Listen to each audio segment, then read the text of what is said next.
Hi, it's Alaska Granny. Do you identify as a prepper? Are you wondering what are the signs of success that you are successfully preparing for what could be ahead? Probably, if you're a successful prepper, you have a stockpile of food, you have water, you have first aid supplies, probably some hygiene supplies, and an emergency fund. Surveys show that of people who identify as preppers, only half actually have more than a week's worth of food. If you identify as a prepper, but you find yourself with less than a week's worth of food, you definitely need to kick that up a notch. Make it a priority to stockpile some more food. Start with foods that you can easily open and eat, grab and go, granola bars, all those kinds of foods, snack type foods that you can just tear open and eat them. They don't require any cooking. Then try to have several weeks worth of food that are canned and packaged foods that are nearly prepared or only require a little bit of cooking. Things like canned foods, soups, stews, chilies, packages of foods like macaroni and cheese or noodle mixes, things like that that require very little cooking and you can get a meal on the table. Then look at ways you can combine those foods so that you can make bigger, better meals. Have several weeks worth of that food. Then make sure you have the longest lasting foods, the dried foods that can last for up to 30 years. Things like rice, beans, oatmeal, pasta. There's all kinds of very dry, long-lasting foods that you can put away and have for the longest term. We don't have to necessarily rotate those longest lasting foods because we know we can put them aside if we've stored them airtight and we put them in a cool, dark, dry environment, that they're going to last the longest. But you shouldn't just put away food you don't have any idea how to prepare, you don't know what to do with it.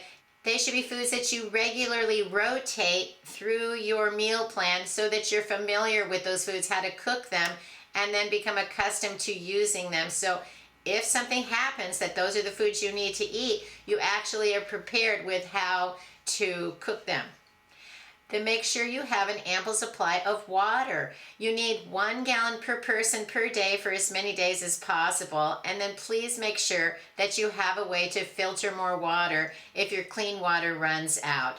You don't have to buy bottled water. You can buy water storage containers or even recycle containers that have only held food, and you can clean them well and use them to store your own water. But be very careful about, don't store in, say, an old milk carton, because you can't get all of the milk solids out of those kind of containers. Plus, a milk carton is not designed to last long term. You want to have something more like a soda pop bottle or a juice type container that are far sturdier than a milk carton container.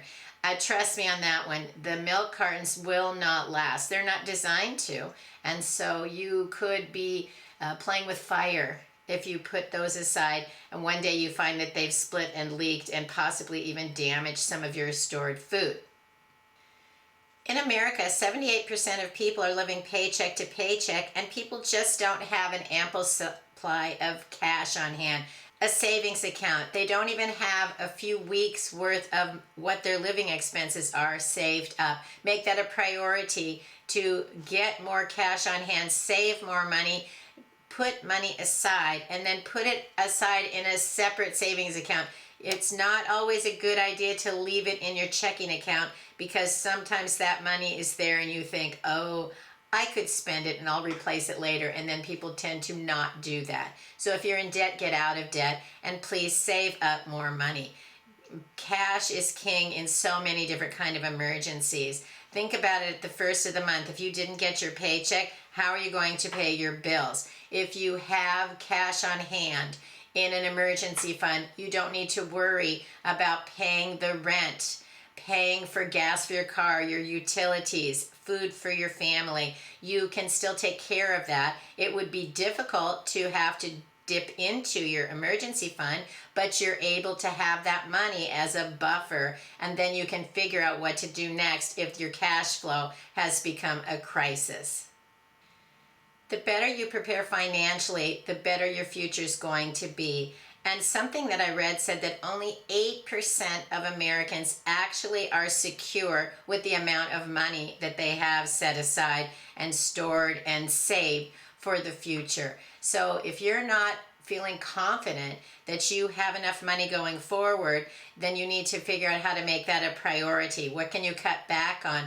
What can you cut out? What can you save? Maybe even a way to make more money, bring in more money so that you can save for an uncertain future. Success is shaped by the choices and actions you make along the way. So don't you want to make sure that you are making choices that lead to your success in life? The whole reason to be a prepper is so that every day can be the best it can be. Participate in those actions and choices that give you a secure future so that it'll be better when you face challenges which come to all of us when we least expect it. Leave it in the comments. What do you have? Tips and tricks for helping us cut back, save money, and prepare for an uncertain future. There's a lot we can learn from each other. I hope you'll like my video, share it. Please subscribe to the Alaska Granny channel.